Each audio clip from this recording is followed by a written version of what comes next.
Welcome back to another episode of The Face Off with Fleming and Fowler. Don't forget to hit the download button and subscribe to our podcast where podcasts are available.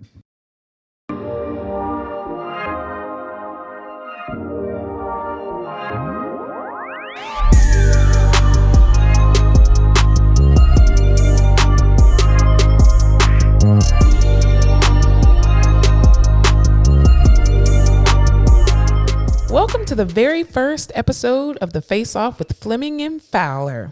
Fleming here. And Fowler.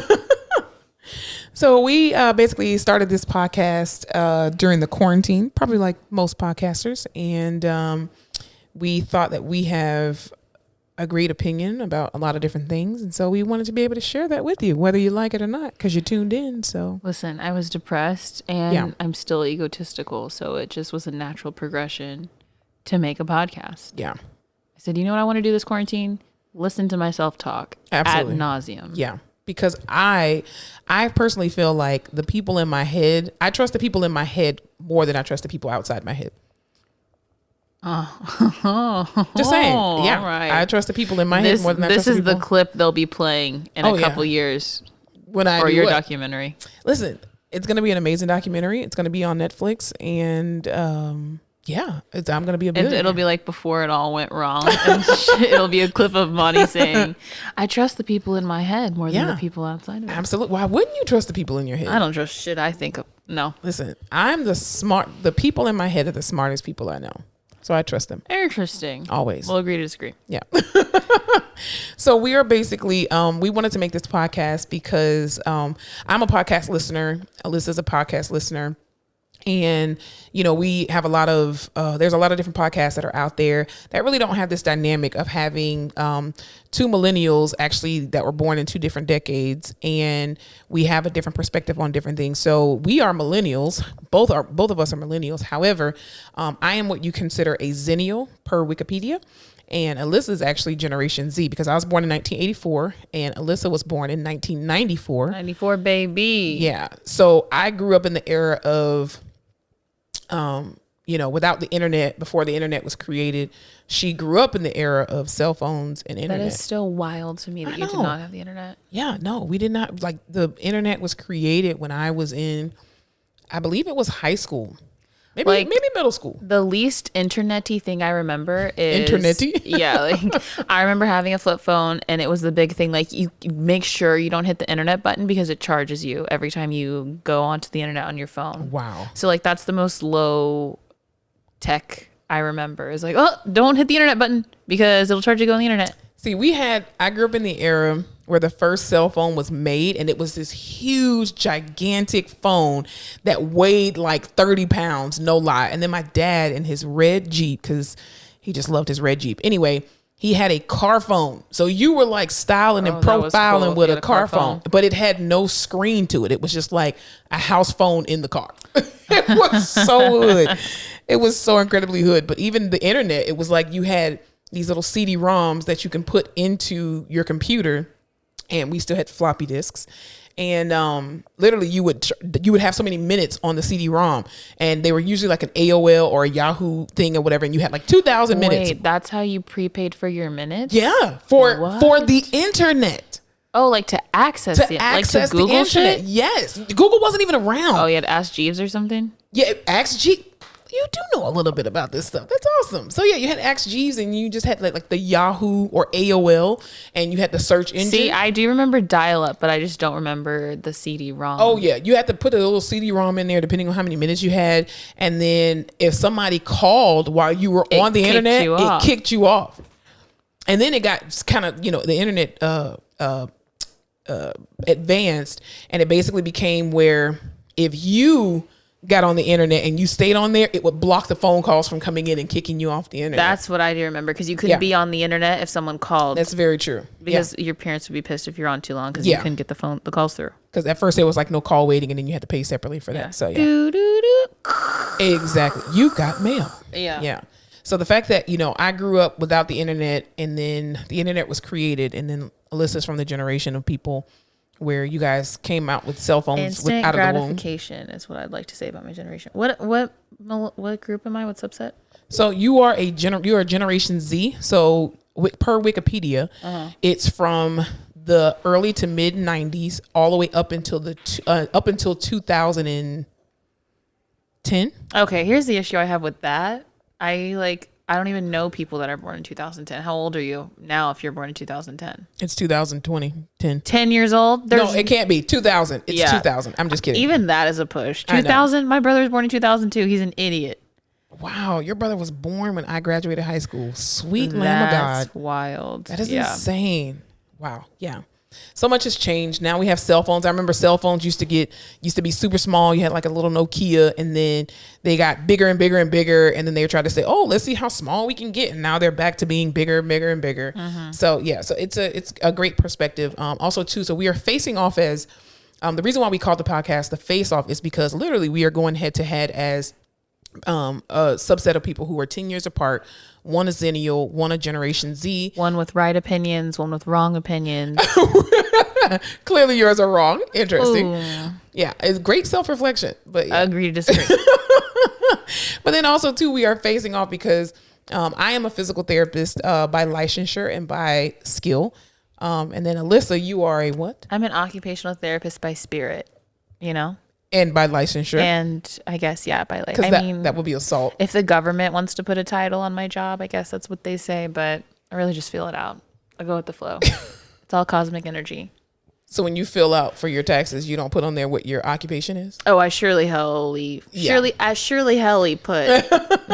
So yeah, we and Alyssa and I actually work together at the same company, and I am a co-workers. We are co-workers. Say. We are also friends, but having that dynamic of being 10 years apart again, her being an OT, I'm a PT. Then two, we both work at the same facility. She's a new grad. I'm an old head. It's a lot of same, but different, Exactly. So, not thrilling the world, but navigating the world with a different subset of eyes, things that she is going to go through that I've already been through as a 36-year-old. And and I just know the memes and the TikToks that you don't know about. Yeah. I got you there, buddy. And then I help you with the 401ks, the IRAs, the Roths. Oh, just the minuscule things that I need to do. Exactly. And I'm over here like, you haven't seen Easy A with Emma Stone? Yeah, no. I can't believe it. Yeah. And Alyssa's definitely the type of person who she likes to listen to all the, the newest and latest hibbity hop stuff from Netflix. And I'm just like, what? I'm watching reruns of Living Single. No, you have got to stay up to date. I know. It's hard. Don't you hate when people are having a conversation about a new show and you have nothing to add? Nah, I just sit there and smile awkwardly like, yeah. I am just full of myself. And I'm like, you know what? I bet if I watched it, I would have a better opinion. You would love to listen to it. I got to watch it. At least you're self-aware. For your sake. Yeah. You have to hear what I want to say about this. At least you're self-aware. So that's a good thing. That's what I'm saying. Yeah. At least you're self-aware. So on this podcast, we are also going to, this podcast is about different topics that we're going to talk about, pop culture, politics, current events, social. Yeah. Injustices. Social media. Yeah. Or injustices. That's very true. Whatever way your boat floats. Yeah. But we're also too, because we are PTs and OTs, we are definitely going to have what's called a rehab corner. So for all those PTs, OTs, speech therapists, restorative aides, everybody that's in rehab that's listening to this podcast, you will benefit from this podcast as well, because we cannot make a podcast and not talk about things that happen on our day-to-day lives as physical and occupational therapists and in the rehab sector, because there's always a funny story. There's always something going on, never a dull moment. So, yeah. Yeah. Old things, new things I want to learn. Very true. We're going to talk about it here. Yeah. Here's the place. Absolutely. So if you are in for an amazing ride on this podcast, we are going to laugh. We are going to... I'm not crying. Don't even say it. No, I'm not going to cry. Okay. If I do cry, I'm just going to edit it out. So Hell yeah. No bitch. No, listen, I'm a thug in these streets. Okay. Yeah, but if you cry, that's and totally a freaky in these cool. sheets. I'm kidding. I'm just kidding. My mom's gonna listen to this podcast. I'm just kidding, Mom. Love you, Mom. Shout out to all the moms out there. Woo-hoo. No, it's gonna be a wild time. It's gonna be real. It's gonna be fun. It's gonna be real fun. And even if you hate it, we still get the view. So absolutely, because you've clicked on it and you've listened to at least a minute of it, which is basically all we really need. Joke's on you, because now I'm in your head. Pretty much. And I won. And you're not gonna forget us. Yeah. So yeah, I think it's gonna be a great a great dynamic, hearing our perspectives based off our ages, where we are in our particular lives as career women. Ooh, I'm a career woman, huh? Yeah, you have no choice. You can't go back to your mom's house. Sometimes I wish I could. Try me. Listen, I would just move my mother from Florida and just be like, hey, can I live with you? Get that free Wi-Fi, free groceries, Yeah. I'm daydreaming. That sounds so good. Yeah. But yeah, it's going to be fun. Glad you're all here. Couldn't do it without you. We could, but more fun this way.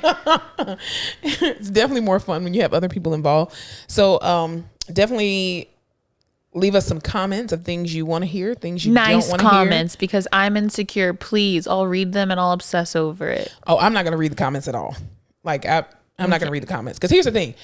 I like what I say. I've already told you in the very beginning, I trust the people on the inside of my head more than I trust the people on the outside of my head. So what you think about me and this podcast is really none of my business. You can have your opinion. And if you want to state your opinion, guess what? Go make you a podcast. Absolutely. So I cannot promise that I will not read every comment. Don't read never read the comments though. What if they say something nice? If they read, okay, here's the thing. Here's what we're going to do. For this podcast, we are personally not going to read the comments. What we will do is get one of our other friends. Derek. His name is Darren. So for everybody, Darren is our editor, and he's doing a damn good job. Yeah, Alyssa just keeps calling him everything but his actual government name. I have an issue. But we're gonna pay somebody to look at all the comments, right? And tell us only the positive things, just like in candy, White Claws. I want you to read all of these 5 comments, but only tell me only tell me the good stuff. Yeah, because I don't want to hear people say, "Oh, well, my opinion is no one asked." You can leave it in the comment, but no one asked. So, I love it. That's good. You know what's great is if you don't agree with something, just keep scrolling. Keep scrolling. I see you scrolling. What is that? They hate it. What is that old song that's like rolling? You know what I'm talking about? You're on your own with that one. Damn, I'll have to find it. Edit that. Cut it. Yeah, definitely don't know that one. So what you will hear in this podcast, I'm actually going to leave this in here. So my voice has a tendency to fluctuate depending on what time of the day we are recording these podcasts. So if we are recording early in the morning or close to bedtime, I will sound like Barry White. So I am a woman. I am born a woman. I just happen to have a deep voice. So does Toni Braxton, and Toni Braxton's amazing. So does Remy Ma. Remy Ma's amazing. So at times I may sound like either Toni Braxton or Remy Ma. All famous people. Absolutely. Great voices. Amazing Black women. Ashamed. So yeah. Speak your truth. Yeah. So I will try my best to not be raspy, but I cannot make any promises. I am who I am when I am. Wherever I go, there I am. So just accept me. Exactly. Me. Exactly. No disclaimer. So this episode is really going to just be about just Alyssa and I just kind of giving you a, grasp and a look into who we actually are. Shooting the shit, as some people would say. Pretty much. I would say. Yeah. We both got a glass of wine. We got a little charcuterie board.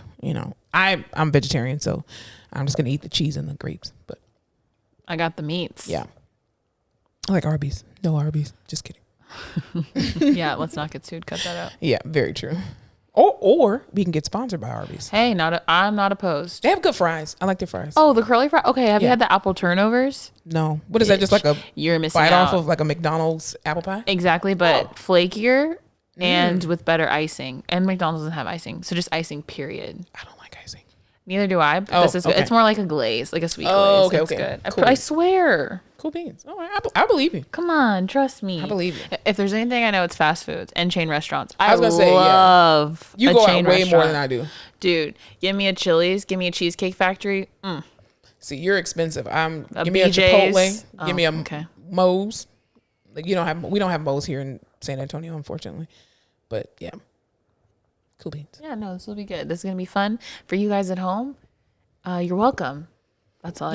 We're adding to the culture, and you're welcome. You're absolutely welcome to be able to hear our voices and hear our opinions. All 3 of you out there, we appreciate the viewership. We appreciate the listens. And so we're gonna have at least 5 people because my mom's gonna listen. Your mom's gonna listen. Yeah, my mom will share it on Facebook. And that's at least 2 of my friends are gonna listen. So you got 5 at least. I apologize in advance, Mom. Who knows what I'll say on this? Listen, I will say a lot of stuff. And I will try my best to edit out what could potentially make me lose my job or get canceled. And I will also do the same for Alyssa. So we'll edit it out. All right, perfect. Yeah, because you should edit. I can't see this going wrong. Okay, don't say that. It may set us up for failure. So prayerfully, this will not go wrong. And this won't be our first and last episode. We're going to try to make it to at least 5 episodes. We'll get there. Before quitting. Without further ado, ladies and gentlemen, the best hour and a half of your life.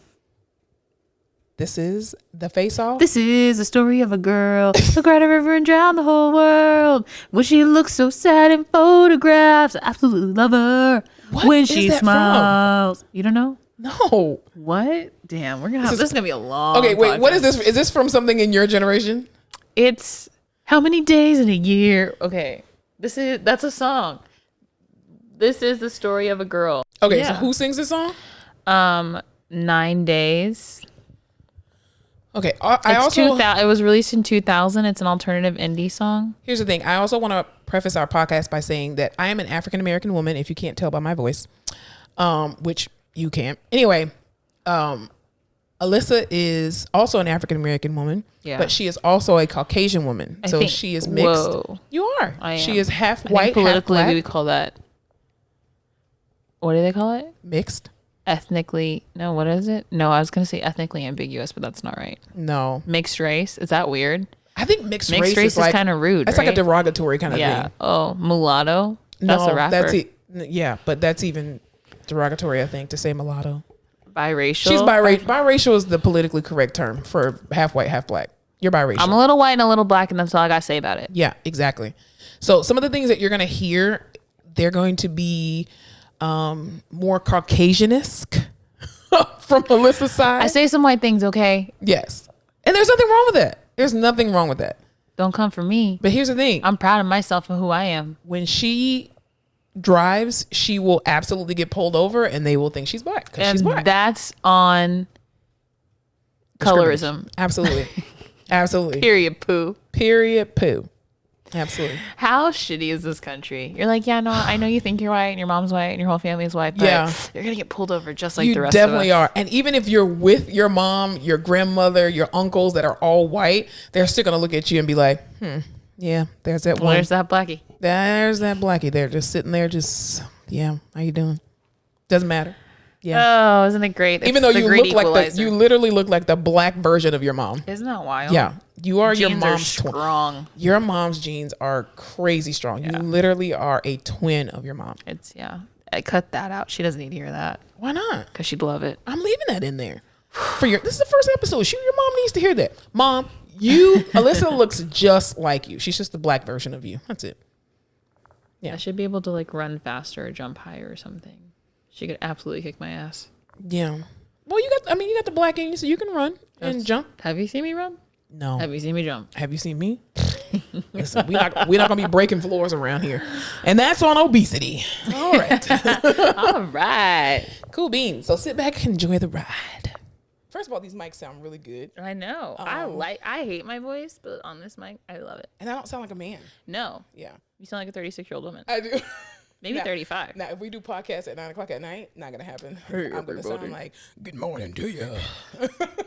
Can't get enough of your love, baby. Right? So I think it is gonna be a good dynamic with having people from my generation and yours, which we are both millennials, but I'm like a bridge. Yeah. You are person. A bridge. I'm a bridge person. Ruby Bridges over here. Keep it coming all night.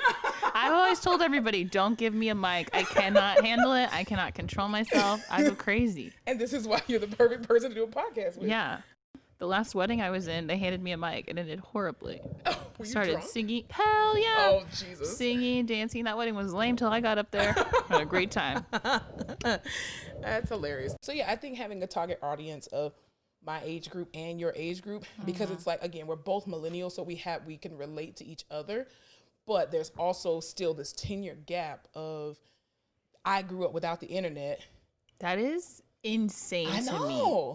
I know. Like, when you were in high school, what was the big thing you did that like you and your friends wanted to do or did that all of your parents were like, absolutely not, can't happen? Because for me and my friends, it was MySpace. All of our parents were like, hell no, you cannot get a MySpace. Oh, yeah, no. And also we're like, we have to sneak onto MySpace. We had, you know what we had? We had the chat rooms. That's what we had. We had chat room. Yeah, it was like a 1-800 number or something like that, and you called in the chat rooms. What? Yeah, you literally had to call. And first of all, tells you how old I am. Oh, I'm not old, I'm 36. But anyway, we literally had chat lines, and you would just stay on the phone all night with your chat line. And of course, if somebody else, clicked in, you wouldn't click over. You're just like, stick it on that chat line, So yeah, we had chat lines, like literal chat. I thought you meant like no, computer chat on a phone chat line. You would call and be like, hey, this Tyrone. Hey, this Tamika. You're blowing my mind because we had teen chat rooms on the computer and it'd be like Teen Chat World. You'd log in, people were saying nasty stuff, and you'd be like, ha ha ha ha, and log off. No. Wow, you had to actually call people? We literally did. You had to call in, and like you were like logged into it when you called in or whatever, and you would just match with whoever's on there and stuff like that. But yeah, it was a chat line on the phone, like on maybe like a that's why number. People your age love to talk on the phone so much. Because we didn't have a choice.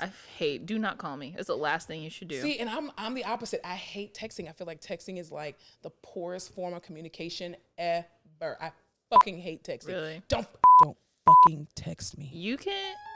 Don't fucking text me. Don't text me. You can call me, but send me a text right after and be like, bitch, pick up the phone. It's serious. And I'll be like, shit, okay. But I hate talking on the phone. I hate FaceTime. Well, see, I don't like FaceTime either, especially when people call you on FaceTime and you're not expecting it and you're just like, whoa, player. And then when people start to try to like call you through like Facebook Messenger or something, I'm like, no. You're a stalker. You better cut that out. Like that's not the business. But yeah, we had chat lines, and then even too, because we didn't have cell phones growing up, I feel like you can't really hear me like a whole lot. But anyway, you're loud, Monica. You're really loud. I know. Everybody knows when I walk in the room. Yes, absolutely. So yeah, when we had to communicate, remember, I come from the generation of beepers. So we had pagers. We didn't call them beepers. We called them pagers. And literally, you wanted to be disrespectful. You put your 304 backwards. Wait, what? Yeah, if when you page somebody and they put your callback number in, you would literally put the number 304, and when they flipped the pager upside down, it read ho.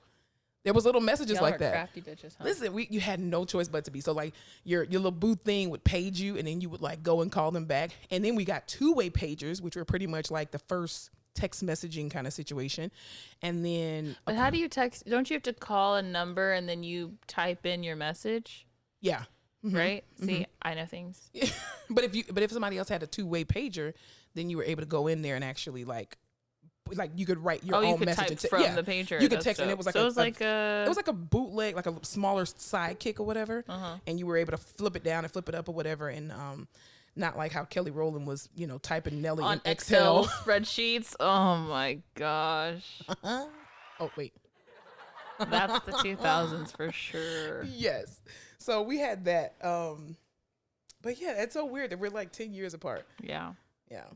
But we have so much in common because again, we're still millennials. Maybe we should call this podcast The Bridge. I don't know. That'd be a good Ruby Bridge. No Ruby Bridges. Shouts out to Ruby Bridges. Yeah, we'll go off of bridge. I think we need like one word and we can branch out from it and then we'll get it. It'll be strong. Yeah. But not like, I don't want to say like the gap. Yeah, no, like age gap, bridging the gap. Yeah. That seems like you're like 80. Exactly. We're only 10 years apart. That's it. Yeah. But that's basically what we had. And then of course, when the internet came out, I think I was in like the 9th grade. Rickety bridge. Sorry.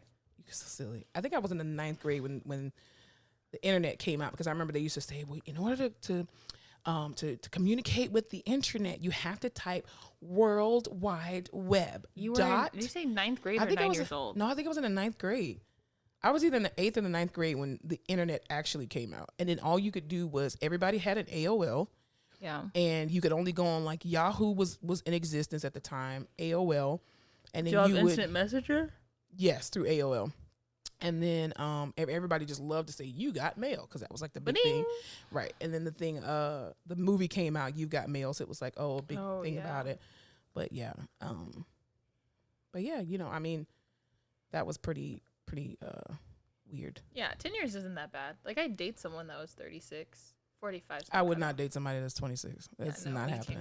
That's like I would be like a sugar mama. I'm not doing that. Yeah, but even like 26 is a female like 22. Because boys are stupid. That's very true, and they mature a lot slower than we do. Yeah, and like I don't even have a real bank account right now. Yeah, I still let unknown calls go to voicemail because I'm afraid they're gonna ask for money. Do you have a 401k? I do. Thank you. Shout out to the hospital. I enrolled. They are pulling money every month. What's your percentage that you're donating? 1%, baby. Oh, Jesus, no. So what they say, like financial advisors say that when you first start working, like your very first career, like job in your career, you're supposed to try to maximize how much you give. And so like if you can try to give 10% into your 401k, whatever your company matches, that's fine. And then as you get older, you can start to drop your percentage. And then that way you're able to make more money because you're not going to have as much responsibility when you first start working. And then as you move forward and start getting, having kids and stuff, then you can start pulling back to get more money from your check. Maybe they're matching 1%. Does that sound more right? No. So our company, which shall remain nameless because we don't want y'all coming after our company, our company will match your 401k at 100% if you're contributing at least 3%. Once you are completely vested, you have been out with our company for 5 years, they will match your 401k at 100%, even at 1%. So you're fully vested into the company. Maybe at 5 you need years. to look at my financials. I was given 7% when I first started, and then I was like, y'all taking too much money out of my check. And then I am now back down to I went down to 4, but now I think I just bumped it up to 6%. So, I mean, they match it pretty well, which is good. I mean, they match it at 100%, but I'll be 5 years next year. So then I'm putting that thing all the way back down to 3%, suckers. Yeah. Because you can only max out at 5,000 anyway for your 401k. Damn, so. You do have to think about that because you're closer to death than I am. I hate you. I so hate you right now. 10 years closer. Listen, I can't wait till I'm 36. I think I'm going to be a whole different person. I'm going to know things. The way you talk to people is so cool because you're just like, I know my shit. And I know you don't. And even if you do, it's still not close to the shit I know. So I'm just going to say it. Well, when I was 26, when I was 26, I actually thought I knew everything. I really did. And to be honest with you, my plan for life, I was supposed to be married by the time I was 27 and had my first kid at 28. I'm 36, single with no kids. Damn. Yeah. I used to think I wanted to be married and have kids by 25, like in 8th grade. I was like, I'm 25. I'll be so old. And I'm like, maybe 32. I'll think about having kids. Yeah, it's amazing what you think about when you're those ages and you don't really realize how fast time goes. And then, too, the career path that you take. I mean, we went through 4 years of undergrad. And then, how long was your program for OT school? 2 years was 3.5 years. 3. I think mine was 2.5 years. I get out earlier than y'all. So if you guys don't know, Alyssa is an occupational therapist and I am a physical therapist.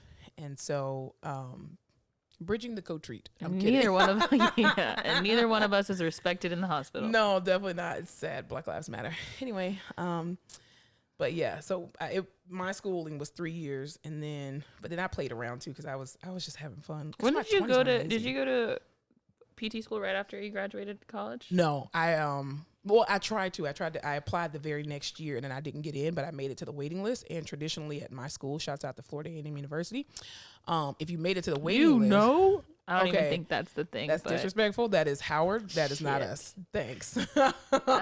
People of the podcast might not know. I did not go to an HBCU. Yes. I went to a state PWI. School. She definitely went to a PWI.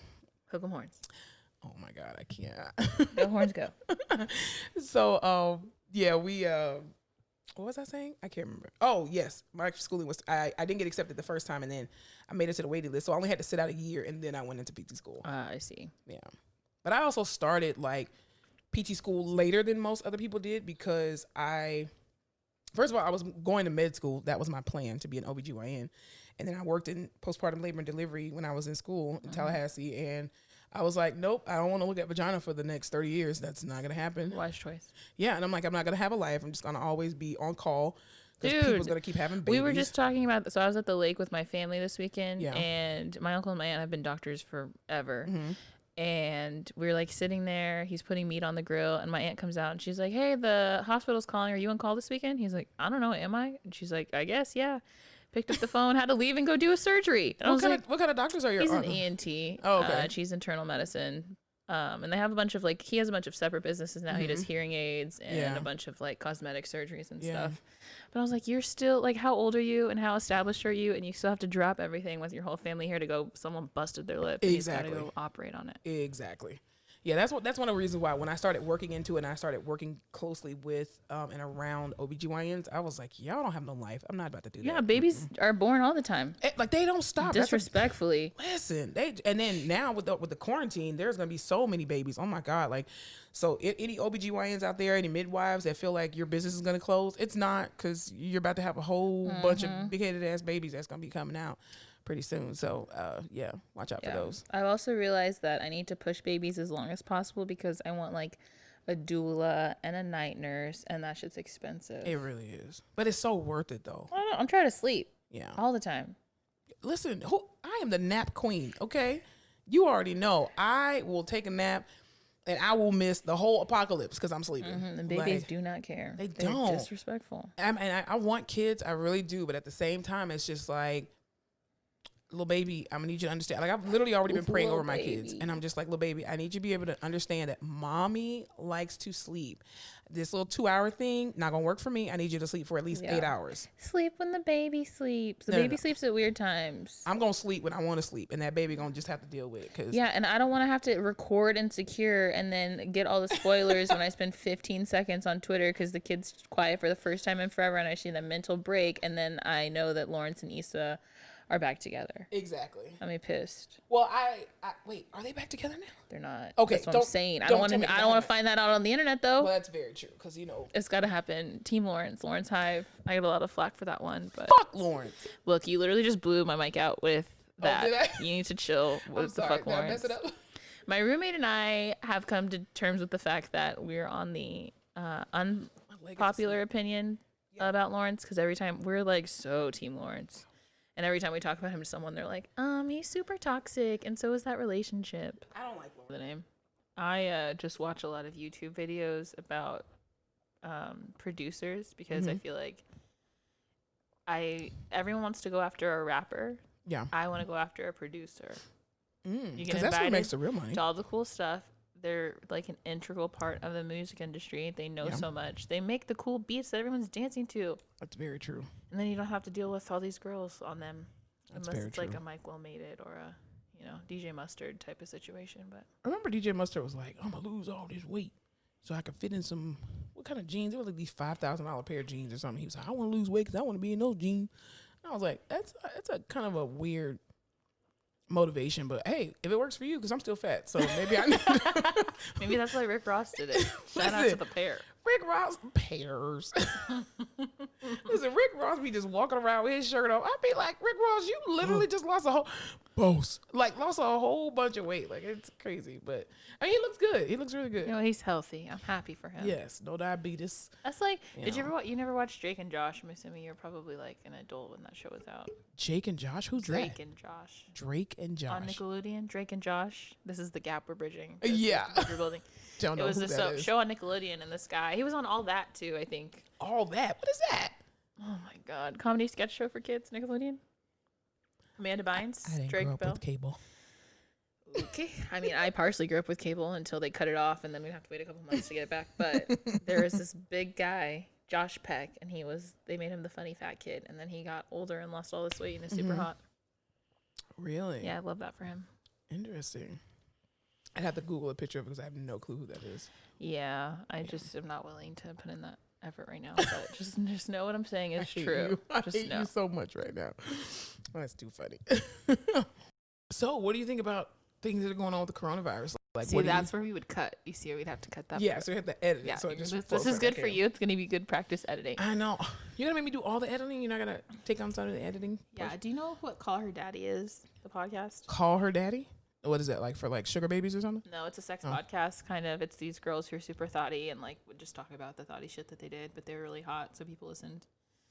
And Barstool Sports picked it up. Anyway, the two girls just had like this huge falling out. And one of the reasons why was because one of them edited everything and spent like hours doing it, and she would like post pictures like, here I am editing again, and the other one was like, it makes me uncomfortable that you do that, because then I think that like listeners think you do everything. And she was like, bitch, I do everything. Yeah. And what's wrong with that? Like, I mean, if you're not, like, let's say if one person takes all the editing and then the other person takes, you know, more of the marketing portion of it. Because I know for me, I'm not a marketer. I'm not like I'm not gonna like, hey, listen to my podcast.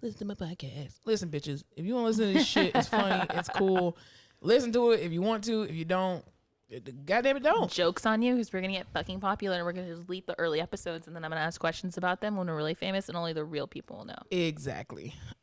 So yeah, I'm not a marketer, so I'm willing to do the editing, and I'm just gonna give you the marketing because I'm not a marketer. I could pimp something out. But plus you're younger than me, so you know all the trends and all that with Drake and all that. So. Yeah, we gotta get on TikTok. It's where the kids are. I spend hours on TikTok and it's insane. I never posted anything, but you find, first of all, the hashtag that I love, 2 hashtags.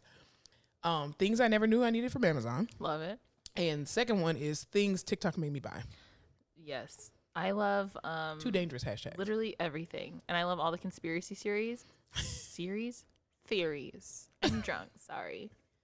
You've had one sip of wine, Alyssa. It really does it for me And these days. Conspiracy theories, like with Naya Rivera, where the hell's she? Listen, that Glee thing is like, is not possessed. What is the word I'm looking for? Cursed. Yeah. Their cast is cursed. Isn't that like the 3rd person that's died from their cast? Yes, 3rd or 4th? the 3rd. Even like Moesha. I said Moesha is cursed too. Moesha. Like, what's his name? Ohaji died. Hakeem. I don't know their real names. And, Yvette. I know her real name is Yvette. And Dale, she died. So 3 people from their cast died. Dude, what is it? That's It shows. weird. Things happen in 3s.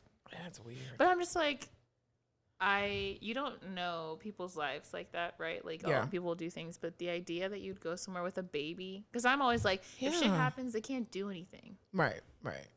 Well, my thing is even too, like they showed a video of her getting out of her car or getting out of her truck, and she had everything, and her son was standing next to her, and then they were just walked off, like going to the pier. But I don't know. Like I'm a city girl. I grew up as a city girl. I've never been on I've been I think on maybe like 2 or 3 boats, like little mini.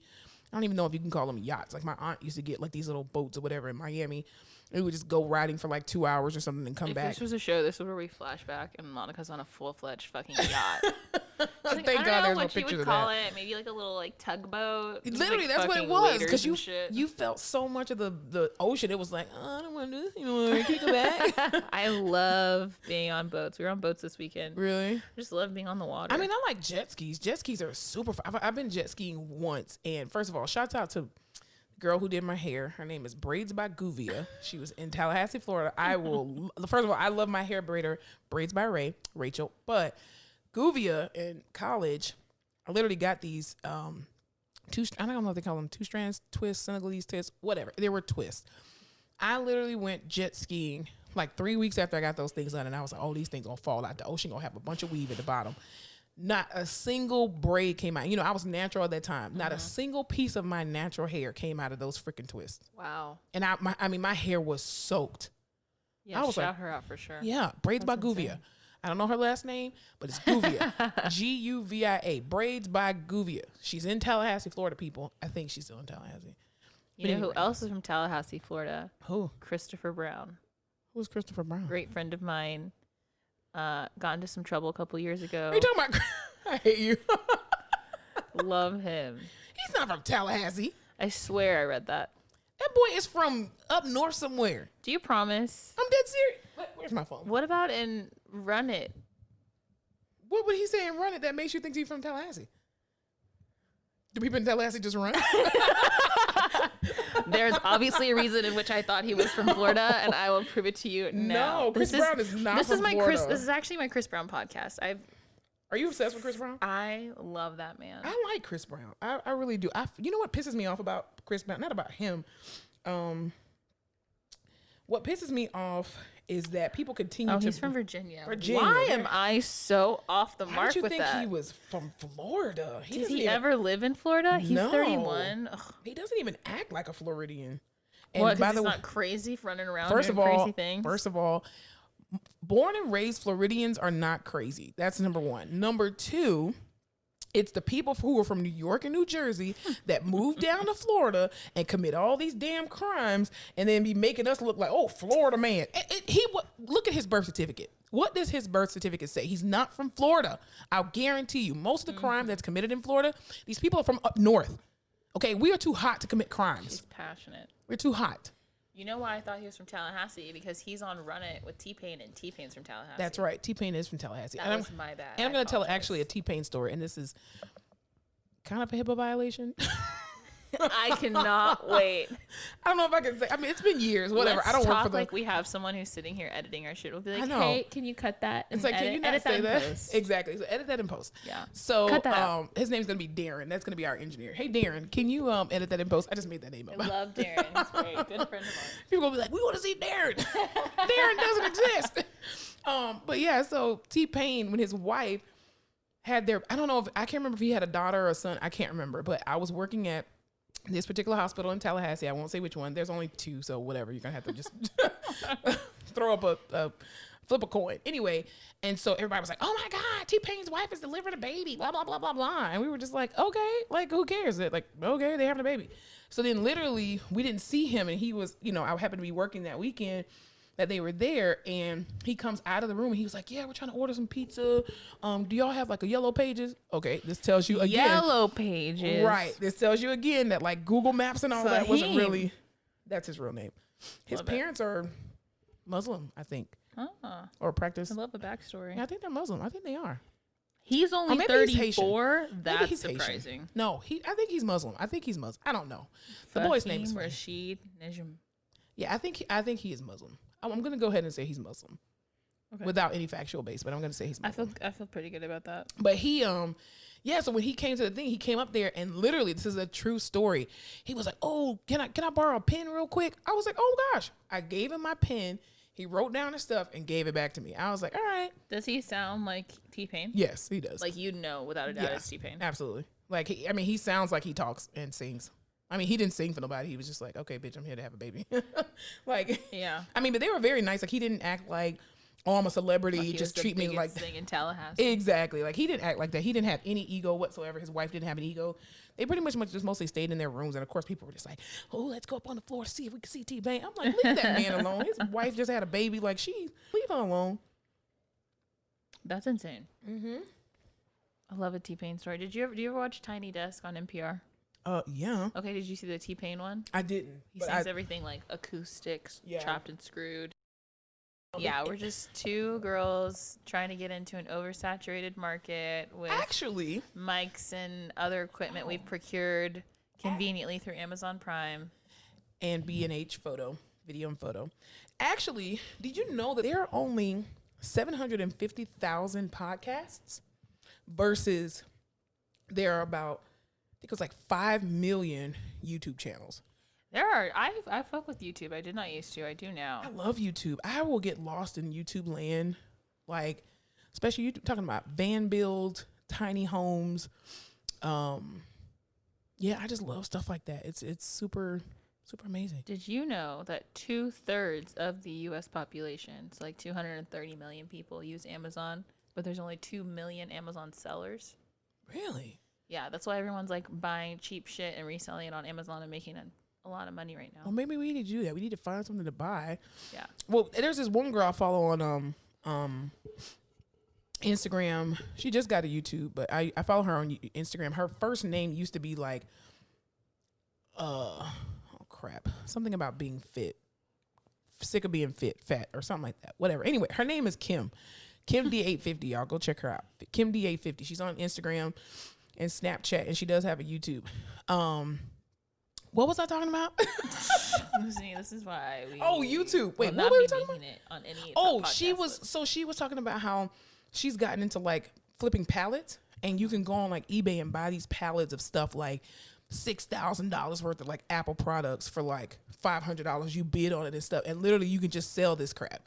And next, she was talking about getting into, I don't know if I want to say this on podcast, but anyway, flipping like. Darren, cut that. Yeah. Cut what we're about Darren, to say. yeah, cut what we're about. That's just residual income, baby. That's what I'm saying. Listen, I remember when I was your age, I was like, oh, listen, I'm going to go to school. be an OBGYN and I'm gonna retire at 45.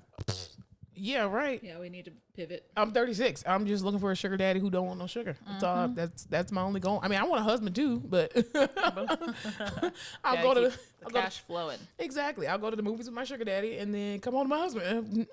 That's it. You remember when we could go to the movies? I know. It's a great time. Okay, here's the thing. I actually don't like going to the movies because, as people may not know, I am an introvert. Even though I have extroverted tendencies, I am really an introvert and I don't like people like at all. I really don't. Taurus. And I am. It's bad. And I would literally like, sorry. Oh my Aaron, God, sorry, she's building houses in the back. I'm literally like throwing boxes because my foot is going numb. So I'm trying to like stretch my fat butt out.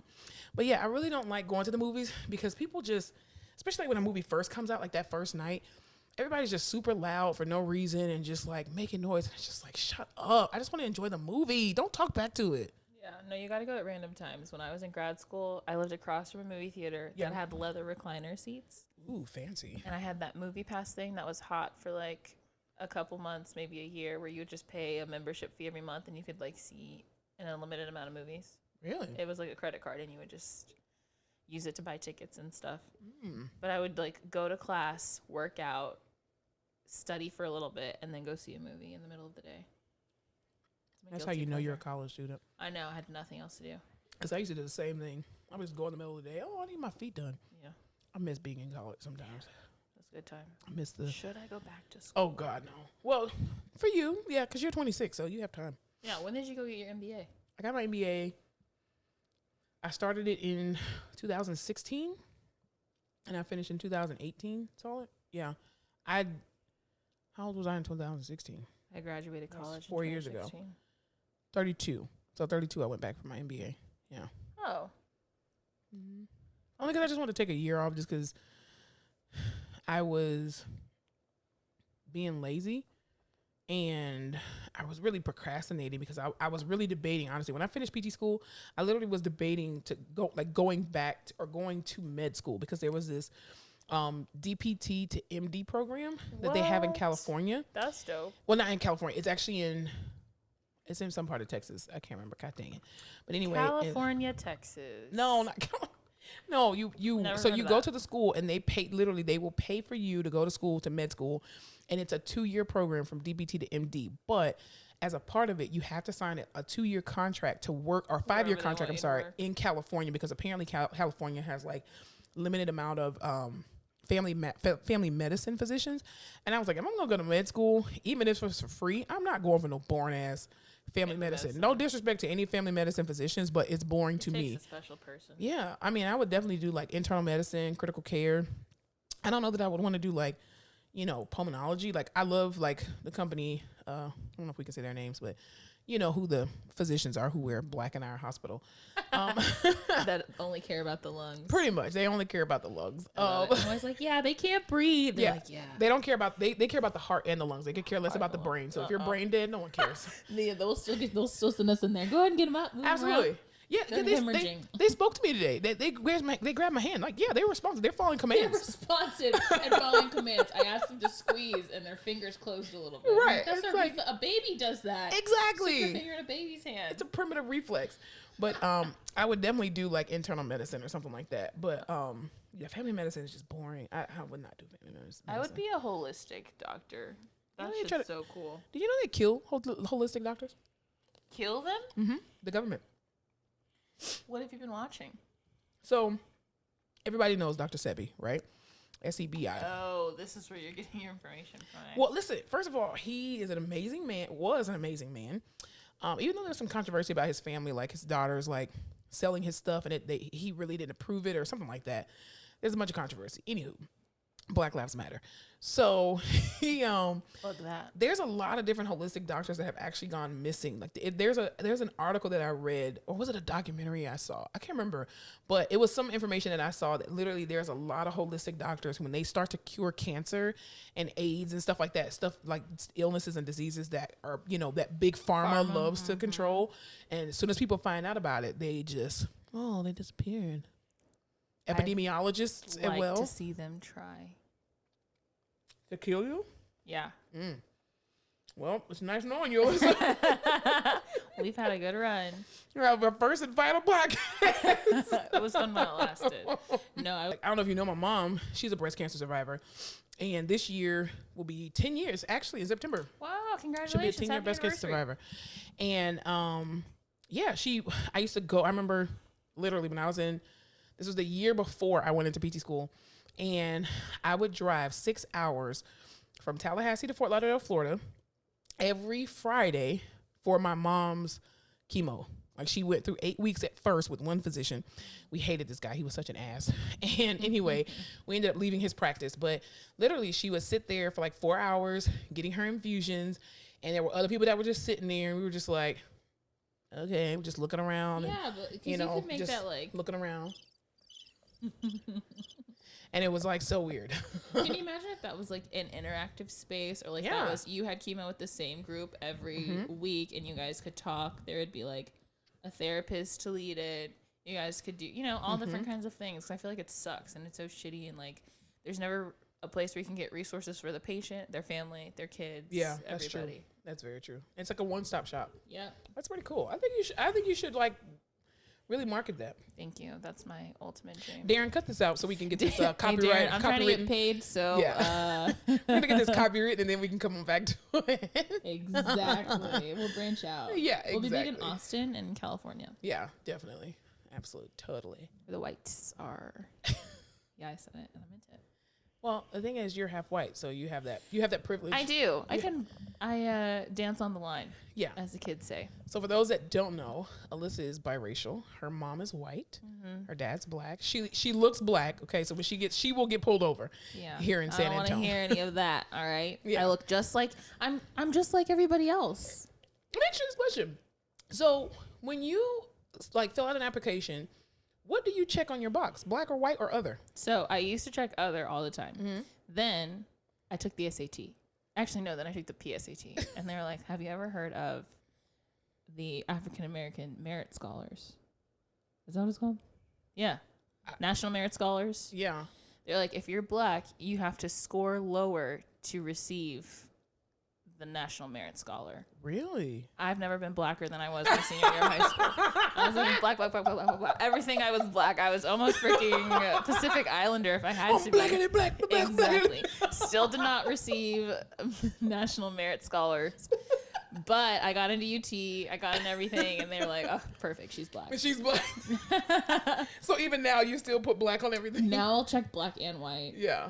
I'll definitely I check black mostly. Does your mom have any issue with you checking black and not checking white? She was the one who was telling me, she's like, you are black now. And here's the point. Because she was in charge of like, she ran the AVID program at her high school that I guess I won't mention, but it's like college readiness and like first generation college students. And they want them they go to a bunch of colleges and tour them and they do the essays and all that shit. And she was like, you are black. Make sure you're checking the black box. And I was like, okay. Oh my God, that's so funny. So no, she has no problem. Yeah, because my grandmother actually is biracial. Like her father was white, her mother was black, and which was crazy because my grandmother was born in 1924. This is the same grandmother who stole the cheese balls from my sister at the top of the refrigerator with one leg. But anyway, that's for another episode. Tune in next week for that story. Exactly. My sisters and I still tease my other sister about that. Like, it was so funny. I was like, this lady had one leg, and she literally we went to take a nap. I know this is like totally sidebar, but yeah, we went to take a nap. My grandmother put all of our snacks on top of the refrigerator so my grandmother wouldn't get it because she was a diabetic and she loved sweets. We literally woke up from our nap. Our grandmother gave us all of our snacks. She pulled down that old school tin can of cheese balls. People who were born in the 80s, you know about that. Chester's cheese balls. The whole thing was empty. My great grandmother had eaten all of my sister's cheese balls, and she just cried. She was like, "I like my cheese balls." There's nothing worse than all you want is one thing, and it's freaking gone. You knew it was there, now it's seriously, you had your whole mouth set for it. And back in that day, my grandmother was not gonna go back to the store and buy you some cheese balls. She was like, "Well, you can have some oatmeal pies if you want." That's why you love oatmeal pies. Love oatmeal pies. It's like the oldest snack, but it's so good. I love oatmeal pies. They're really good. That is insane. It was really good, but yeah, that's cool. Okay, so speaking of room reports, What do you think about Kanye West running for president? Listen, I have a very controversial and unpopular opinion about Kanye, my fellow Gemini, because I want to hear it. I know what it's like to know that you're smarter than everyone and cooler than everyone, but it just doesn't come across. You're very humble about that. And I think that's what he's dealing with. Really? I think he has some very controversial ideas and opinions that are sometimes not unfounded, but they're just like, you wouldn't say it because you need to just like, I don't know, research it and have a strong basis for it. Yeah. But he just goes to Twitter fingers and is like, la la la la, I'm Kanye. Slavery was a choice. Blah blah blah blah blah blah. And he's like, I don't know why everyone's so pissed off. I'm just trying to. And he just like he loves being controversial, and he loves having all these crazy ideas, and he loves stirring the pot, and I don't know. Can I tell you my opinion about him? Yeah. I think he's really stupid. Like, I think everybody says, I think a lot of times people give the hype of, oh my God, he's a genius. He's not a genius. Let's be very clear. He is a genius at what he does musically because he has an ear and he has a niche for something as a producer, and I respect him in that realm. I just think he does not know how to organize what the hell he has in his brain. It's like there are a bunch of roaches just running around in this kid's brain, and he just can't stop them all to say, hey, kids, sit down in your desks. You know how your teacher used to say, if you can hear the sound of my voice, clap once. You know, like, I just think that I think ever since his mom died, his brain just triggered something. Because even if you listen back to his first album, College Dropout, I actually purchased that album. Yeah, I did not even burn it because, we used to burn CDs back in the day. Allegedly, the statute of limitations up on that. Anyway, but literally, I bought his album, and just the lyrical content of what he was saying made so much sense. Like, you literally could tell he had a mama at the time. Like, he had some kind of guidance. Yeah. And I feel like ever since his mom died, there's a switch that has flipped on that is just straight crazy. Like, well, I think his mom was one who kept him not accountable, but he didn't want to do anything crazy because of his mom. Yeah, that's true. And I think his influence too, like with the Kardashians, I just feel like that whole family is cursed. Like, I could care less what anybody thinks. I just think that I whole do family love is cursed. him and Kim. I do. Let me tell you why.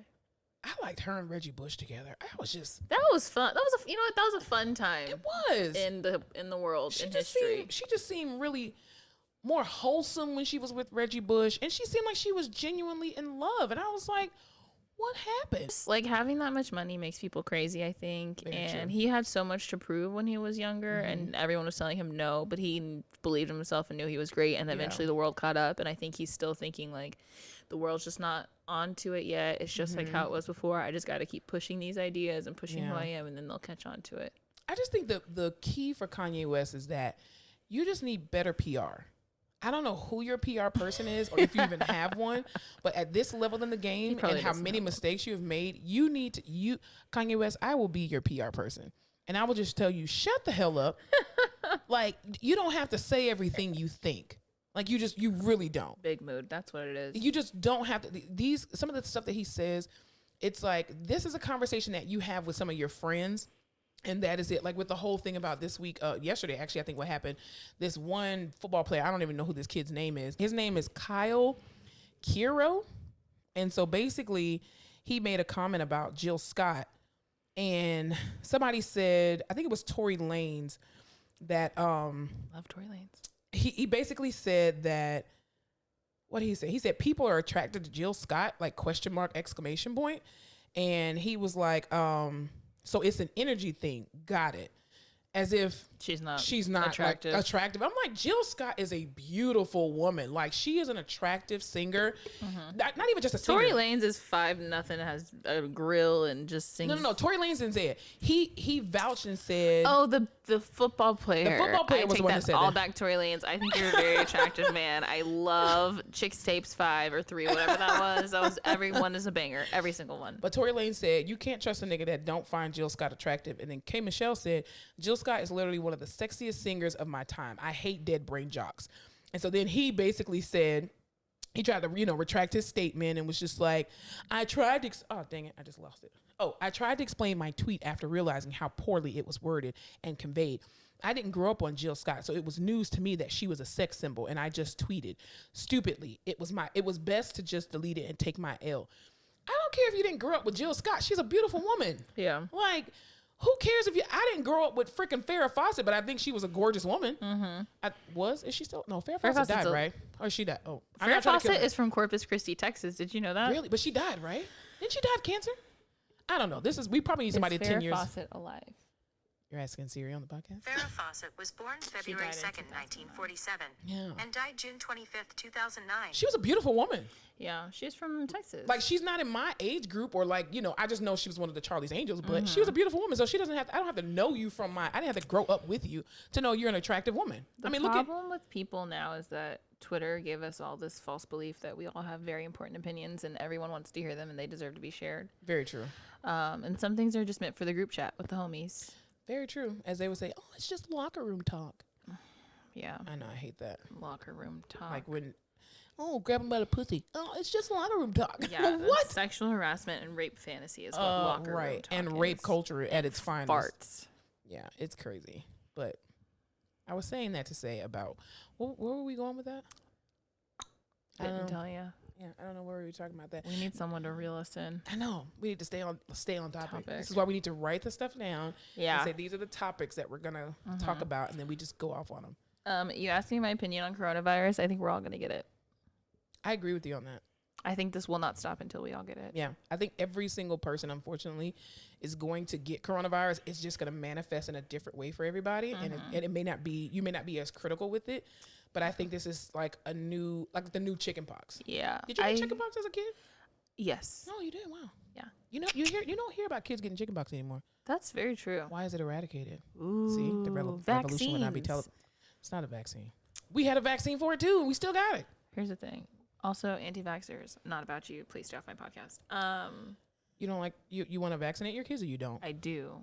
I don't believe in vaccines. Here's why. I'm kidding. I do believe in vaccines. Because I did pediatric outpatient for a rotation, and I had a patient who had congenital rubella because her mother was not vaccinated. Wow. This child had no chance at ever having any kind of quality of life. Yeah. She just stemmed off of everything. She was blind. She was mute. She was deaf. Couldn't keep her sensor, her processor. Like, it's just a horrible situation. Yeah. And even, I don't think vaccines cause autism at all. I think if anything, it expresses something that was already there. Yeah. In popular opinion. But I'm just like, it's a lot easier to live a life with autism than all the shit that comes out of not being vaccinated. Yeah. That's my opinion on that. I do think that some vaccines do cause autism, and I do kind of agree to that. Maybe it does. The way that they dose them and the amount that they give at one time may spark it more if it was already there. Because to be honest with you, my generation, I don't think I know anybody who had autism growing up. Like in elementary school, like we had children who were in the special education classes, but it was mostly like children with Down syndrome or cerebral palsy or multiple sclerosis, but it was more so CP and Down syndrome. But do you think that people just didn't diagnose autism like they do now? Could be. I that's a possibility, but I just don't think I saw as a kid, and this is just on my spectrum, and maybe too because I've gone to black schools from like elementary to, college, and you just had like a speckle of, other that was there. But I didn't see kids who like suffer from like Asperger's or even, demonstrated signs or symptoms of like Asperger's or even autism. Like you had people who were quiet, but they were quiet because they didn't know you. It wasn't because they had autism or anything like that. Yeah. Like it wasn't like how prevalent as it is now, and basically this whole spectrum. And then too, there was like articles where basically like the father of autism basically even said that the rules and regulations that he made up about autism were actually false. And now I do believe autism is real. I definitely do agree with that. But I think that, when people say, oh yeah, I'm autistic, but it sounds like I said artistic. I said autistic. I'm autistic, but I'm very high functioning. It's like, bitch, you're not autistic. Stop trying to just get a check. Like these kids who really have, social issues and can't express themselves, and they are very smart because it's not about what's in their brain. It's literally just about how they interact with the world. Exactly, how they see the world. I mean, even people who have like dyslexia. I mean, or do you put them on the same spectrum because they are brilliant just as well, just as in the same way, but they may just see things very different, and how they interact, you know, in a classroom setting or whatever is very different. So, but I do believe that you should vaccinate your kids. I don't feel like your kid needs to have every vaccine. I think like the regular, you know, rubella, measles, mumps. Yeah. Because measles had just made a comeback like 2 years ago. That's what I'm saying. I'm like, I thought this stuff was eradicated. Gone. Yeah. And then you had a breakout of measles in a school, and you're like, where the hell measles come from? Get your ass back.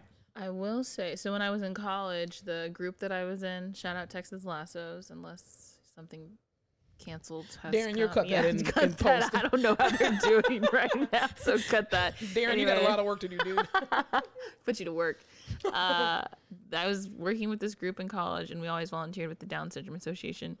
And so it would be like all these big events, the families would come out, and it would always be literally the whole time I was there, I always saw families with one child that had autism, like multiple siblings. Really? Or not autism, Down syndrome. Okay. So it would be like, you know, either the middle child, one child. Then when I did my field work, it was they took what is the military insurance called? TRICARE.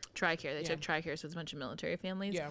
I've never seen so many families with multiple children that had developmental disorders. But you know what my theory is on that, though?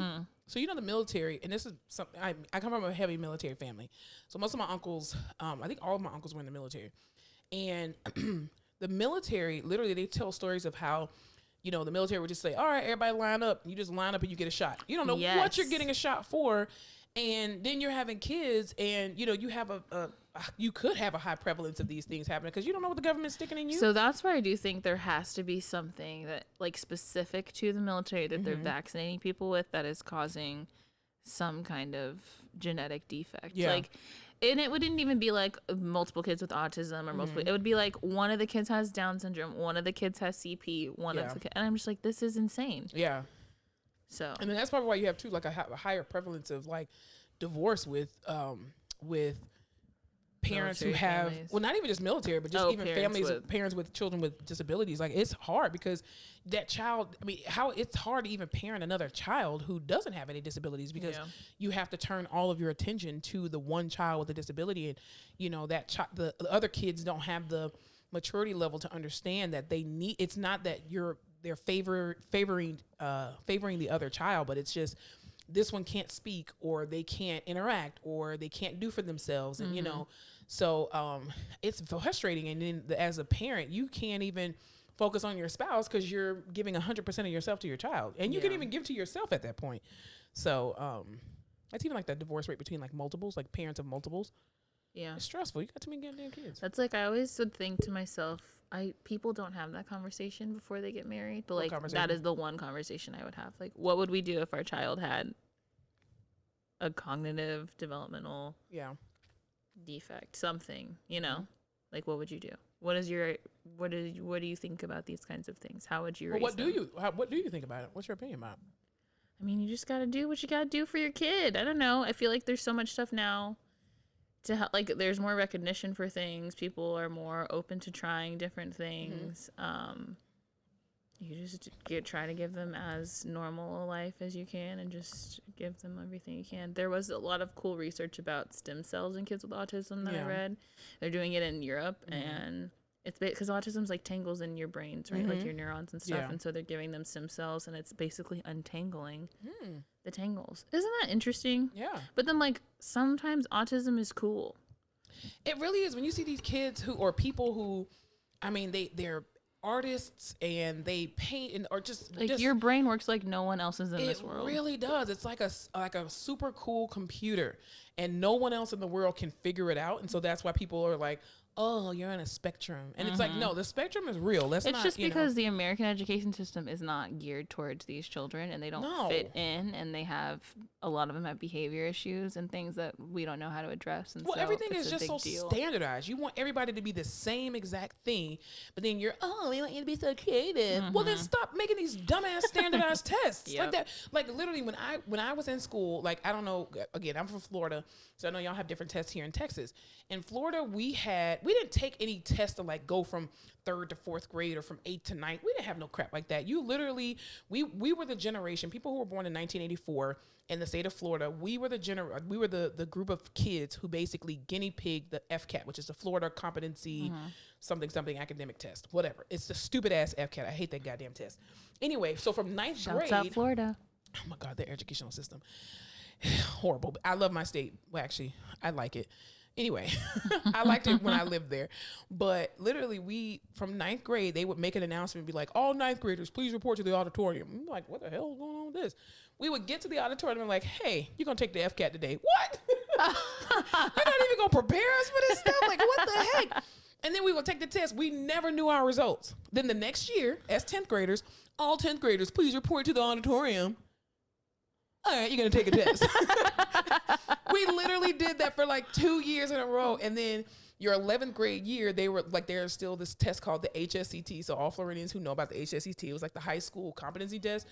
And they were switching from that to the FCAT. So the class of 2002, which is when I graduated high school, we were the last class to be able to skid by taking the HSCT. And the HSCT was much easier than the FCAT. And all you had to get, I think, was like was it a 600 or a 700? I think it was like a 700 you had to get on it. And we took the FCAT and they were like, okay, if you pass the FCAT, then you're good. You graduate. So I remember I took the HSCT and I passed the reading part because I always did better in reading and writing because I'm very articulate. And that's not just like a, pat on my shoulder, but I'm always very good at writing and reading. She speak good. She read okay too. I'm as smart, I'm as kind, I'm as important. And so I failed the HSCT, the math part, by like 3 points. I got a 693 at first, and then I had like a 697 because I took it the second time. And I remember me, my best friend Larissa, and one of our other friends, her name was Shakisha. Sharkeisha? Not Sharkeisha. Sharkeisha, no! Her name was Shakisha. That's a throwback for all my my millennial friends.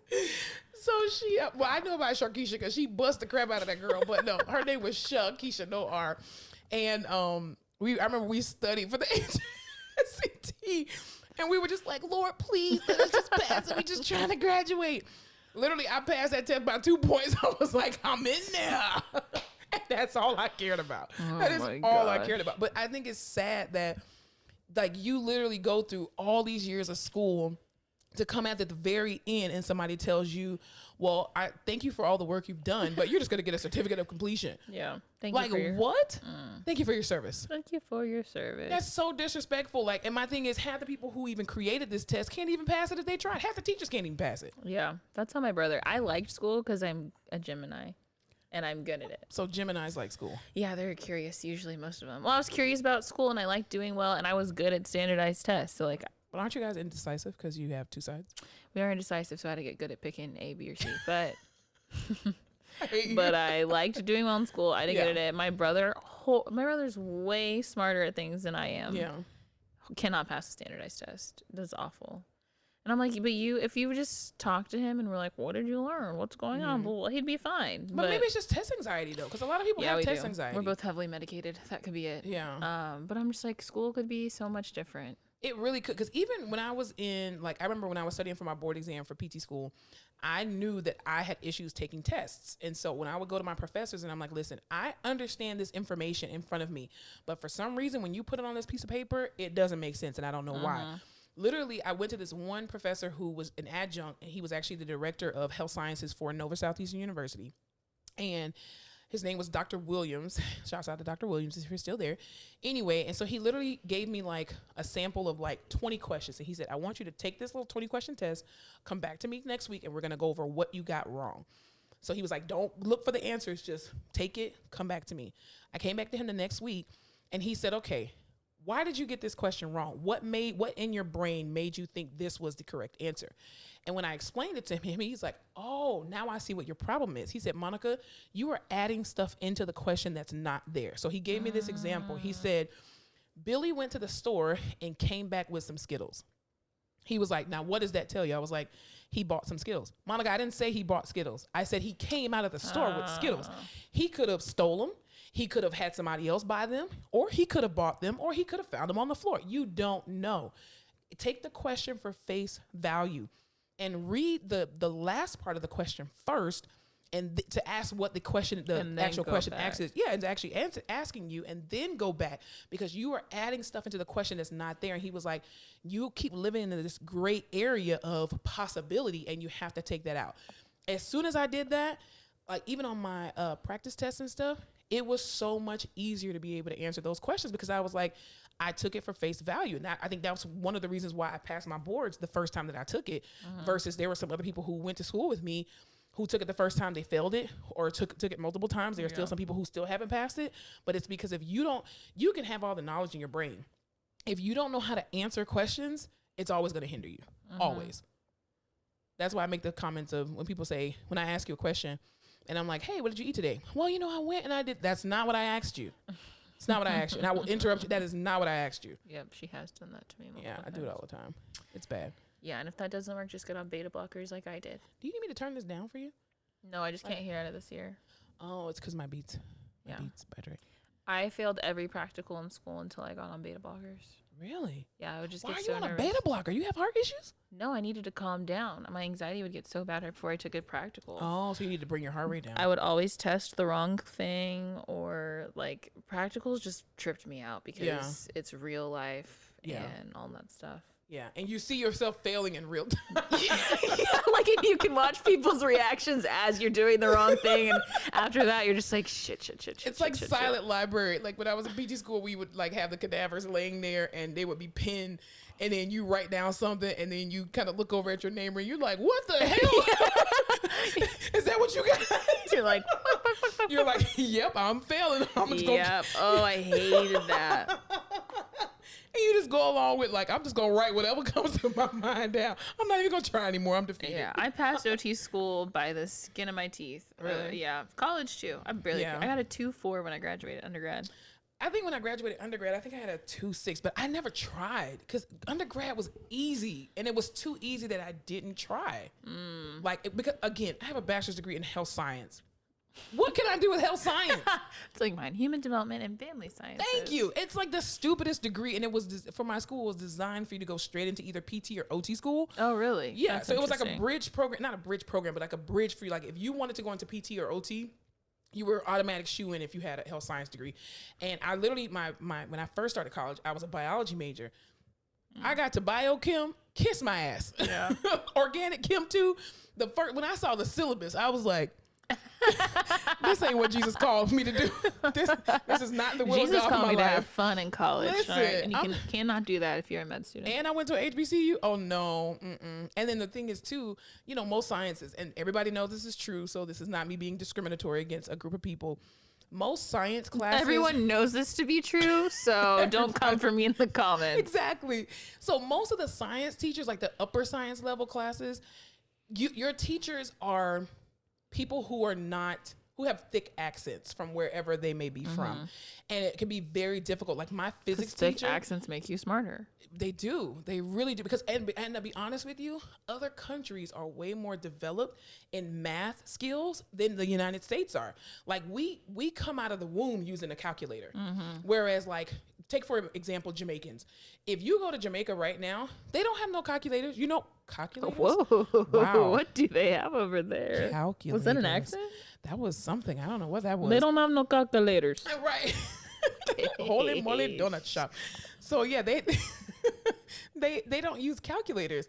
They use what's called an abacus. Like you ever heard of an abacus? Like the beads and the dowels? Yes. What the fuck? That's literally how they learn math. And other countries are way more developed at math than the United States are. And even with science and stuff, like, there's a lot of rules and regulations. Like the UK is always more advanced. France is always more advanced in medicine than the United States are. Yeah. Let's talk about the metric system. What's the metric system? Exactly. You can go now. Pounds versus kilos. And yeah, but if the whole world is using a system and we're not. Because we want to do what's easy for us. I know. Like even with degrees and like Fahrenheit and Celsius. Like people are like I was watching this YouTube actually earlier today. This couple that I follow, they're van lifers, Eamon and Beck. Shouts out to Eamon and Beck. Anyway, they literally live in Canada. And she's like, oh my God, it is so hot in Canada. It's unusually hot. It's 34 degrees Celsius. And I'm like, Times 34 times plus. 2 plus 2. No, that's pounds. So I'm just like, what is that in degrees? I literally had to just say, hey, Siri, what's 34 degrees Celsius? But I mean, the United States, we are just so unfortunately spoiled where we just like, you know what? We just want to do it our way because we've been doing it this way the whole time. So it's easy for us. Our way or the high. Have you seen those TikToks? No. And she's like, and if you're going to call me a bitch, you better put bad in front of it. My way or the high. No, okay, scratch that. Darren, cut it. You're definitely by yourself on that one. Yeah, I'm really into race car driving right now. Formula One. You know anything about it? Race car driving? You want to be a race car driver? I could never, but I'm super into it right now. I was going to say, you're going to get a speeding ticket. You better cut that out. I know. So there's this show. Do you know what Formula One is? No. So Formula One is like NASCAR, but older, European, cooler, faster. Like the Formula One track, like it's like a 9-month season. Is it like Gumbo? Or is it Gumbo? Or what's the thing with Eve's husband? What the fuck? Not like the actual food Gumbo. Gumball. What is it? Gumball. Where Eve's husband, the billionaire, he like they drive around Europe for like days or something in some kind of competition. No, so that's one of them. It's not this one, but this one is like I don't know what the fuck that's talking about. I don't think it's Gumball. It's something. The tracks are super old. So like it's each race is in a different country. The tracks are super old, so it's like through the town. Oh wow. So like they block off the streets and stuff, but Darren, can you block out that sneeze? Yeah. Thanks. So I started watching. There's the new series on Netflix where they follow all the drivers throughout a season. All these drivers are like super attractive European men. All of them speak their home language plus English. Yeah. And they're just like, I'm just like, everything in Europe is so much cooler than here. But I never know what they're talking about because they're always like degrees Celsius. They just don't have air kilos. conditioners. They don't have AC. That's a tough one. Yeah, I can't move there. But it's called Drive to Survive Formula One on Netflix. Highly recommend. It's super. I was never into race car driving. The reason I got into it is because I watched this GQ YouTube video. And there was this hot race car driver, and it was like basically they were showing racing scenes from a movie, and he was supposed to say like how realistic it was. Oh, okay. I was like, he knows a lot. Let me just tune into this whole entire Netflix series that he's on. 5 seasons into it. And so I got hooked, and then I got my mom into it. So then we started watching the racing. That's cool. Yeah, they go super fast. Yeah. And then they it's like Mercedes is the #1 team, Ferrari, and they put millions of dollars into these cars. Wow. And then the engines stop. So what do you win? You win money or something or what? So or just bragging rights? they're all they're like millionaires because there's so much money in Formula One, and they get all these brand sponsorships and stuff. But each race you win, it's a point system. First winner gets 25 points, and it kind of dwindles from there. There's like 20 races or something. I don't know necessarily that you win money. Maybe just bragging rights, like I whooped your butt, dude. Yeah, you may win money, but they're all loaded. Do you know who Lewis Hamilton is? Never heard of him. This little black guy from Europe. He's like the #1 racer. He races for Mercedes. Never heard of him. Doesn't matter. He's only popular in certain circles that I would know about because I'm into Formula One. Good for you. Good for you. Yeah, I don't think that I could. Europe is. I think they definitely are more advanced in a lot of different things. Even with stem cells, even too, just going back to what we're talking about with regard to autism, they are more advanced with stem cell research, whereas the United States is just like, oh, we don't really want to do a whole lot of stuff with, oh, it's alive. But here's the hypocrisy, okay? And I'm gonna be a little bit like Amanda Seales. Shouts out to Amanda Seales. I do love Amanda Seales. Listen, she gives me life every single time. I love her. I want to be Amanda Seales for a second.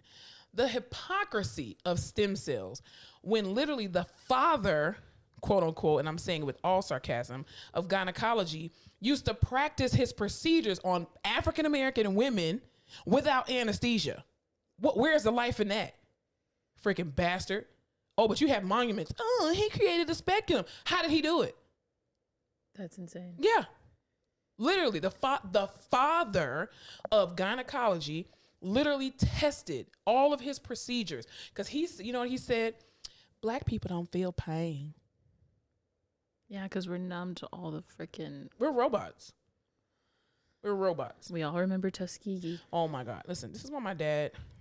Shouts out to my dad, who's in heaven. He does not I never saw my dad go to the doctor until like he got sick. Like he was, y'all ain't gonna Tuskegee me. That's literally what my dad used to say all the time. He's not wrong. You're not gonna Tuskegee me. They just want to play in my brain and do all this. You ain't gonna Tuskegee me. I know what they did in Tuskegee. That's how my dad used to talk. Literally. I mean, if you got this Georgia man, the backwoods of Georgia, 1942. Oh no, you're not going. No. He don't believe in none of that at all. But I mean, literally, you're just like, oh, we're gonna give away free health care. Come on and get your free syphilis. And we're just gonna see what you're gonna do. Who raised you animals? Oh, it just pisses me off every time.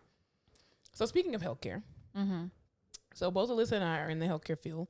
We are both therapists. I'm a physical therapist. She's an occupational therapist. You don't know what it is? Don't worry. No one else does either. Nobody knows what occupational therapy is. Not one. No one. Oh, you know what? I barely know what I am. Occupational therapy, they bathe people and they wash people's hair. I'm gonna throw something at you from across the freaking room. And they have a master's degree in washing hair and bathing. That's what half the hospital thinks. Yeah, that's pretty accurate.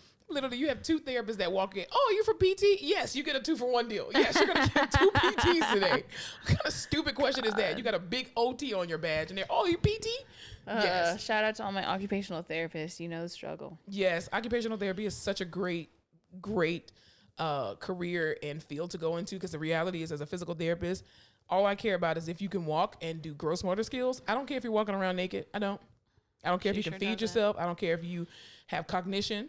That's not my job to worry about. Everyone's you ask any patient, what's the first thing you want to do? I want to get up and walk. And I'm like, oh, okay. So you don't want to wipe your ass, bathe yourself, brush get your yourself dressed. You like to fish before, right? Won't be doing that anymore. Exactly. You like eating? All right. Well, guess we'll get a tube down your throat because you don't care about feeding yourself. You can't even button your buttons on your shirt, but you can walk. You like those hands, big boy? That's all me. Exactly. I'm gonna get your hands working again. Exactly. It's crazy just the disparity between the two disciplines when we're so important. Nobody ever asks, they never ask a speech therapist, are you OT? Are you PT? Yeah. Speech therapists are like, I feel like they are in a higher regard than PTs, honestly. Because everyone wants to eat. That's very true. And every patient will cooperate because they're like, oh, you're the lady that's going to let me eat? Because all the nurses say, well, we can't clear you just to eat until the speech therapist comes by. Just like, are you speech? No, I'm PT. Like, you're going to make me get up. I need to see the speech therapist first before I see you. I haven't had anything in 24 hours and I'm dying. No, you're not. You're fasting. I am not getting out of this bed until I get some food in me. I'm like, oh. Here's a cracker. I'll do a bedside swallow. I was telling my family today, we were talking about COVID and ECMO. Mm-hmm. And my cousin was like, what's ECMO? And I was like, they stick these garden hoses in your groin. It sucks your blood out, oxygenates, takes the CO2 out, spins it right back, shoves it into you. And then as you're laying there, I come in and I say, all right, let's get up. Yeah. Let's move around a little bit. Let's stand and walk on ECMO. Woo! But you know what's crazy is I was having a conversation with one of our coworkers who I will not name because I don't know if they want to be a part of this podcast. Not a part of it, but like in it. Anyway. We never let them be a part of it. She has a very peculiar name. So, Razzle Dazzle. Yeah. Right. So anyway. We need like a dolphin. I know, right? To like beep out the name. Out. So Darren, just bleep out her name. So I was having this conversation and it was funny because we were talking about how the CNN interview that our hospital just did, how they were making ECMO seem like this amazing intervention. Yes. And was just like, oh, we can just put you on ECMO. So we don't have to ventilate you. Exactly. And then it's just like, I think do you know what happens? Do you know what ECMO looks like? Okay, not the machine. I'm not talking about the machine. What it does to a patient, the amount of blood thinners that you are on, the amount of cardiac drugs that you are on, pressors, the amount of pressors, which is basically poison to your body, but it's necessary to get your heart pumping, and how the side effects of that is necrotic fingers and toes, and you can literally like those fingers and toes. Listen, if you're on pressors, you're on 3 or more pressors, you're gonna get an amputation. The muscle wasting from all the sedation, the atrophy is trying ridiculous. To get your lungs back. Because you probably will be still ventilated. Yeah, seriously. Unless you're lucky. And then we're going to come in and make you do PT and OT. We're going to come in and see how far we can push you. Right. Before we have to throw you back in the bed so your stats don't go too low. We're like, oh, your toes and fingers are black? Well, let's go walk on them. I can't hear you. There's a tube down your throat. Could you speak a little louder? I'm telling you, listen, for all my fellow PTs and OTs, we are the meanest people in the world. These people are literally laying in the bed on their backs on ventilators in crazy amounts of pain. And we come in with these manipulative smiles. Good morning. I'm here to do your PT and OT. You're in pain? You know what'll help that? Probably if you get up.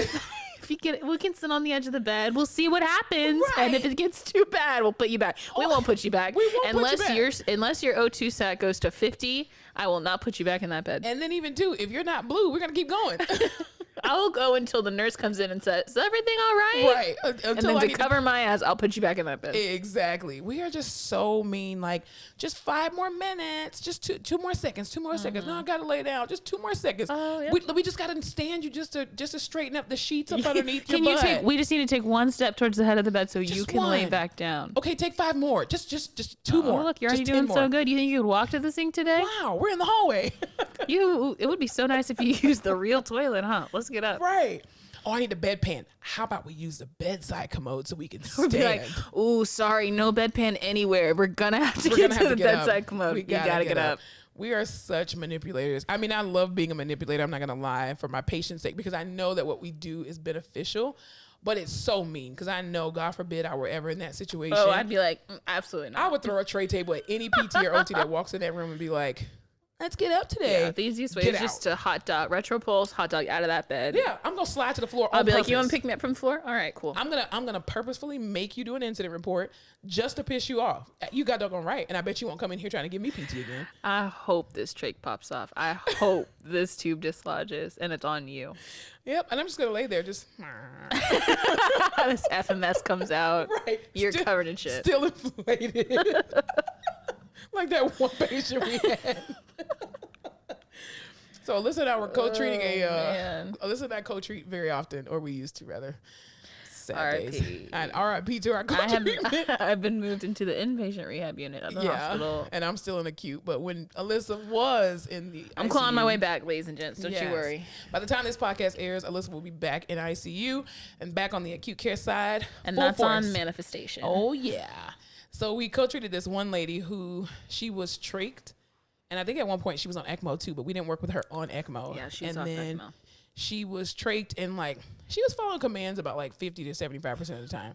She opened her eyes and squeezed my fingers. She did, and then she laughed it was just so much stuff that happened in that co-treatment. Alyssa literally tried to move something with the A-line and pop the whole IV pole off. I popped off her trach, the vent part from the trach, sputum went everywhere. And I'm like, is anybody else hit? Did anybody get hit? Anybody get hit? There was a drive-by. We roll her. Oh my God. And her NG tube starts leaking everywhere. Green bio green juice stuff. in her hair. Oh God. And then we finally try to get her back to bed. And all of a sudden we start to smell something. Now mind you, this lady has a fecal management system, which is basically a catheter for your rectum, where it catches all your poop. And I know y'all didn't know the podcast was gonna go that way, but here we are. Literally, it's inflated, so it's like a little balloon. The thing came out of her butt, inflated, still inflated, poop everywhere. And we were just like, we gotta get out of this lady's room. We just gotta get out. And meanwhile, she's just laughing at us. She's like, haha, I told you I didn't want to get up. up. Laughing. And then the next day, Audrey and I co-treat together the same patient, and something was going on with the bed, and we were just having difficulty. Our fecal management system, or her FMS, pops out again, inflated, and just getting so frustrated. She's like, "You know what? I'm about to just Trendelenburg this bitch." And I was like, and she's like, "No, not the patient, the bed." And the patient just sat there and just laughed. It was so funny. Oh, good spirits in the ICU. Man, ICU is so fun. ICU is so fun. Oh my gosh, time flies. I know. Yeah, how do you want to end it? So, this has been another episode of Bridging the Gap with Fleming and Fowler. Nice. That was a solid finish. Yeah, it's not our real name though, but no, it's not. It's a good placeholder. In the key of Fowler and Fleming, I don't know. Bridge. In the key of F. Bridge. Yeah, key F. Bridge. Fecal FMS bridge. Shit bridge. Shit bridge. Shitty bridges. Shitty bridges. That's it. Send it to print. We are Shitty Bridges. Welcome back. Darren, you lock that in. You can go ahead and trademark that for us. Shitty Bridges. Bridge over shitty waters is what it should be. I hate you so much right now. Oh my God, this is so funny. We're gonna work's workshop that, everybody. Thanks for tuning absolutely. in. Like and subscribe. Yeah. Let us know what you want to hear next. Share with your friends if you have any topics that you would like to hear us talk about. I thought you were going to say if you have any friends. Share with your friends those if you two- have any. Yeah, if you have any friends, because we're all on quarantine, so you're probably not talking to your friends very much at all. But if you want us to talk about any topics for anything, please let us know in the comments. Or Eventually, I'll get camera ready for you folks. well, do we have to get camera ready for real? I'm not trying to be on the internet looking like this. Just put a hat on. That's what I plan to do. Just put a hat on. That's not going to cover my face. Well, they have to see. Ooh, excuse me. Don't burp on the microphone. The internet's never seen me without a strong contour. If the men know we can shapeshift, they'll call the church. They shapeshift too. You ever seen somebody with a clean shave? That's very true. Beard is the male contour. I stand by that. Yes, it is. A hill I will die on. And the hairline. Hairline. Let's talk about hat. Next episode, we're talking about hot with a hat and Hot with hairlines and hats. Hot with hairlines and hats. You tell me you're a 9.5 with a hat on. You take that off and you look like freaking Neo. She went there with that. Did I ever tell you I saw Neo? LL Cool J. He was performing at a bar club in South Padre Island during spring break. Really? Mm-hmm. I just don't like his voice. I think he writes beautiful music, but his voice is, you make the back of my neck stand up. You make the back of my neck stand up. The back of my hair. See, and this is why we have to end this now. Yeah, I don't like his voice is so. It's like him and Marvin Sapp. Shouts out to Marvin Sapp, gospel singer. Oh God, I hate your voice. It's annoying. Blessed are you, but shut up. Oh my God, his voice Stop is singing. so annoying. Him and James Fortune too. Just God is gonna bless you and He's gonna do this. Shut up and let the singer sing, sir. Jeez, I get it. We get it. It's your song. You created it. You don't have to speak the whole time. Like Anyway, a DJ Khaled, huh? another one. You said it, not Listen, me. speaking of DJ Khaled, I know we keep trying to end this podcast. It'll never. So, you know, DJ Khaled was literally a DJ. He had a radio show in South Florida, and he was on 99 Jams with him and a girl named K Fox. Her voice was pretty annoying, too, but she was a great co-host. But he was like an actual cool DJ as a Really? DJ. Yeah. Like this new persona of, no, Beat Novocaine, DJ to Beat Novocaine, my brother, AKA so-and-so, AKA so-and-so, AKA. That's literally what he used to. He used to call out 15 different names. Really? My brother Fat Joe, AKA Terror Squad, AKA so-and-so. Dude, we get it. You know a lot of people. It's okay. That's like, did you ever listen to Jesus and Mero?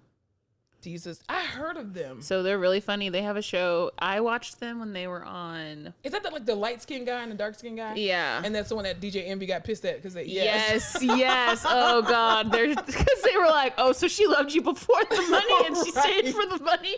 He and walked like, out. That's not funny. Well, It's anyway, funny. I'm walking out. they're so funny. But on their podcast, they'll be like, Jesus, AKA, and it goes like, it's this big thing they do. It goes on forever. Yeah, that's It's really oh God. DJ Khaled used to do it all the time, and it was AKA so.